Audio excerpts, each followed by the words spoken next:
Perkenalkan, nama saya Stefania Sinaga, saya kelas 11 IPA 1 SMA San Thomas 3 Medan. Di sini saya akan menjelaskan alat-alat pernapasan berupa rongga hidung, faring, laring, trakea, bronkus, bronkiolus, alveolus, dan paru-paru. Yang pertama, rongga hidung. Di dalam hidung terdapat satu rambut hidung yang membantu mencegah benda-benda asing masuk ke dalam hidung. Yang kedua, selaput lendir berperan dalam mengatur suhu udara dan menjaga kelembaban udara. Yang ketiga, saraf penciuman. Anatomi lubang hidung. Anatomi lubang hidung ada dua bagian dengan fungsi yang berbeda. Lubang hidung sebelah kanan suhu lebih panas untuk memenuhi oksigen dalam otak. Lubang hidung sebelah kiri suhu relatif dingin memenuhi oksigen dalam otot. Fungsi hidung menyesuaikan suhu udara, melembabkan udara, menyaring kotoran pada udara, dan indera penciuman. Teka atau faring. Faring terletak di belakang hidung, mulut, dan tenggorokan dengan panjang kurang lebih 7 cm. Faring terdiri dari 3 bagian, nasofaring, orofaring, dan laryngofaring. Yang ketiga, laring. Laring terdapat di depan faring. Pada laring terdapat pita suara dan epiglotis atau katup pangkal tenggorokan. Jalan makanan disebut kerongkongan, jalan nafas disebut tenggorokan. Epiglotis. Pada waktu menelan, makanan epiglotis menutup laring sehingga makanan tidak masuk ke dalam tenggorokan. Sebaliknya, pada waktu bernafas, epiglotis akan membuka sehingga udara masuk ke dalam laring kemudian menuju tenggorokan. Kenapa pita suara wanita lebih tipis dibandingkan pria? Karena mekanisme pernapasan pada wanita lebih cepat.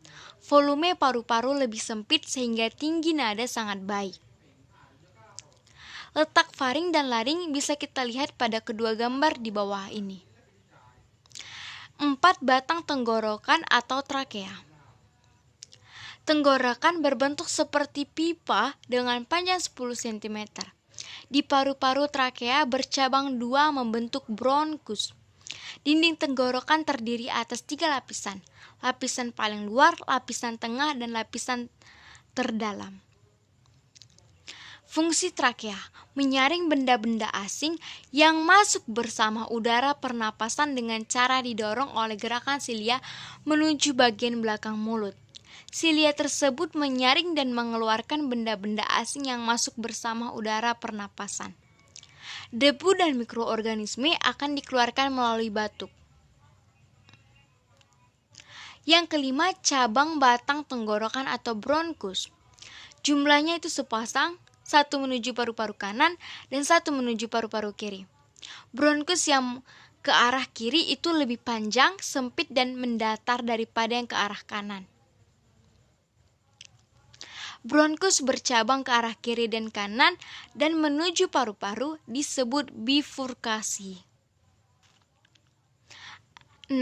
Anak cabang batang tenggorokan atau bronkiolus. Bronkiolus bercabang-cabang menjadi saluran yang semakin halus, kecil, dan dindingnya semakin tipis. Bronkiolus tidak mempunyai tulang rawan tetapi rongganya bersilia. Besar ataupun diameter bronkiolus berubah-berubah sesuai dengan kebutuhan terhadap udara atau oksigen yang dibutuhkan oleh tubuh.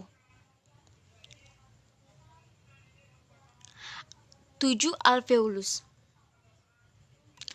Bronkiolus bermuara pada alveol. Tunggal alveolus struktur berbentuk bola-bola mungil yang diliputi oleh pembuluh-pembuluh darah. Sistem pernafasan manusia terdapat sekitar 1, 5 hingga 2 juta tabung alveolar dalam paru-parunya.